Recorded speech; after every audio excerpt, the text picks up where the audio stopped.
বেগম খালেদা জিয়া উনি মারা গিয়েছেন।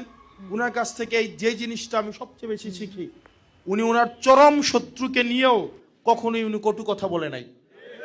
হাসিনা উঠতে বসতে সব সময় উনাকে নেতিবাচক কথা বলে নাই। কিন্তু দেখবেন বেগম খালেদা জিয়া কখনোই সেগুলোর প্রতি উত্তর দেয় নাই, দিয়েছে?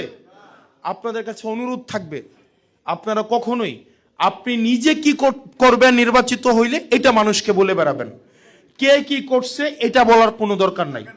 আপনার নিজের যে কমিটমেন্ট, আপনার নিজের কমিটমেন্টেই শুধু মানুষকে বলবেন। দুইভাবে বড় হওয়া যায়, আরেকজনকে ছোট করে বড় হওয়া যায়, অথবা নিজে কি কমিটমেন্ট দিবেন সেভাবে বড় হওয়া যায়।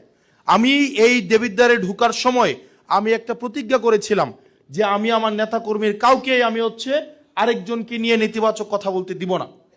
আপনারা এই জিনিসটা নিশ্চিত করবেন। এটা বেগম খালেদা জিয়া থেকে আমরা, উনার জীবন থেকে আমরা শিখি। ইভেন গতকাল আপনারা বক্তব্য যদি দেখেন, জানাজার যে বক্তব্য, তারিখ যে একটা বক্তব্য দিয়েছে না, ওই বক্তব্যের মধ্যে দেখবেন কোনো কুৎসা নাই, কোনো পরনিন্দা নাই, কাউকে ছোট করা নাই, কাউকে হেয় করা নাই, এগুলো আছে। এই জিনিসটা আপনারা নিজেদের মধ্যে নিয়ে আসবেন।